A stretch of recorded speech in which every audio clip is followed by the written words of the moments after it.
conspiracy theorists of the future, like the terrible ones, are trying to say that Harriet Tubman was not real.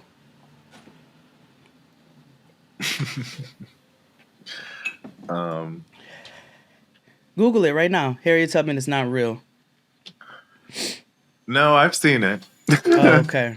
I've seen it.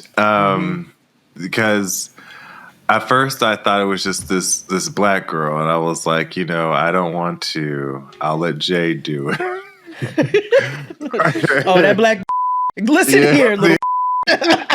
But then I went and you keep researched. on spewing this rhetoric, and you're gonna get put down.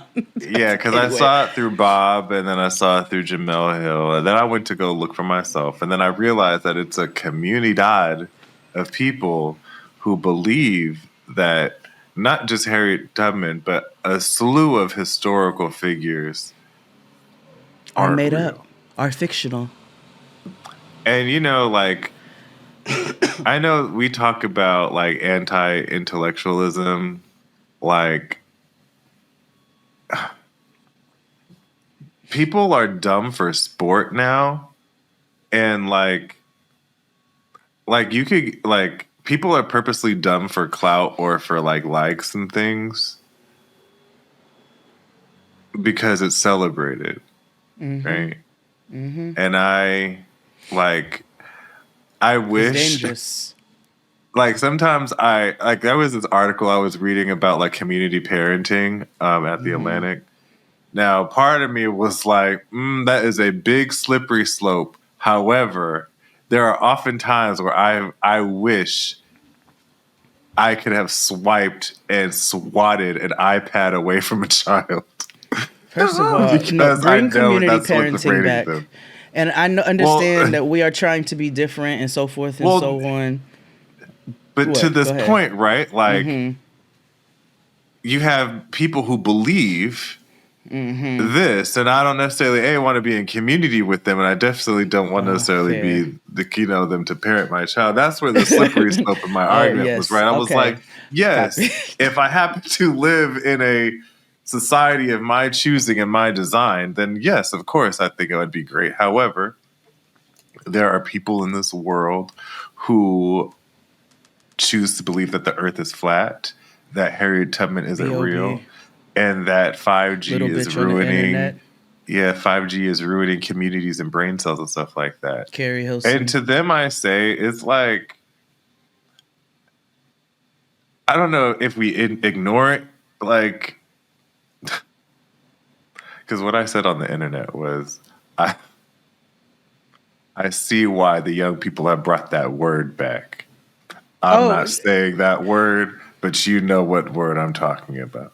It never left. Listen, I'm gonna tell you where.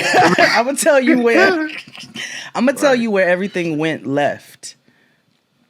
We have to do. I told you we have to do an episode on, where the earth went left, right? Because there's many instances that contributed, butterfly effect, contributed to where we are now. One of them is the fact that potpourri started dying out. When mothers stopped putting potpourri in the home, things took a bit of a turn, if you notice, on the axis. Potpourri was an essential part of our growing up. My mother used to put those packs of mulberry under the beds and the couch, all kinds of things. Like when potpourri started dying out, we started taking a hard left. And that's just one thing. When Gerald Levert died, that caused that was tilt. A cultural reset. Yeah, you know what I'm saying? So there are things that have contributed to the demise that we are in. Like as a parent, do you ever walk around and be like, wanting to ask another parent, when did you give up on raising your kid? I know that life is hard, right? Life is hard and and I know that I don't want to throw around rhetoric around eugenics phrasing and like that, but I do want to ask, girl or brother. Yeah. Like, when did you give up on yours, beloved? When did you give up on yours, beloved? Because I see it's just the fire is out in your eyes. I'm like, bitch, I too have taken a 5-minute break. You know what I mean? Like, what's that 25-minute where it's like, let's be effective for 25 minutes? So that, like, I've done all of that. Like, I've taken 25 minutes off of being a parent. It's nothing. But listen here, you gave all the way up. It is evident. Just gave up. Because your crotch fruit are wild thornberries, and that's bad for my future.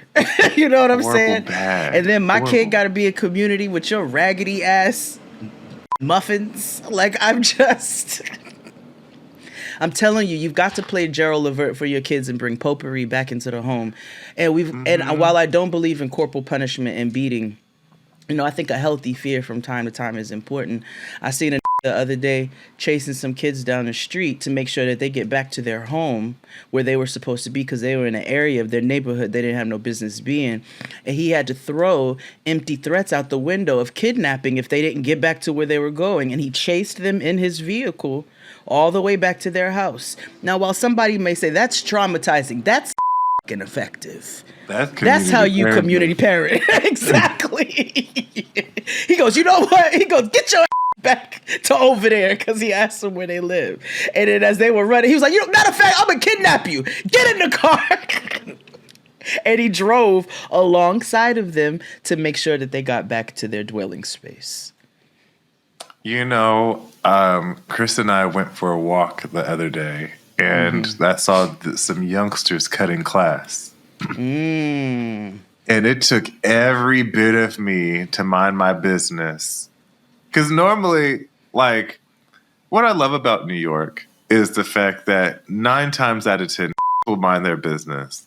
Unless if it's something that is, like, beneficial to children. They'd be like, get your ass up and go to school. They'd be like, who the f-? It'd be drug dealers. Where the fuck you going?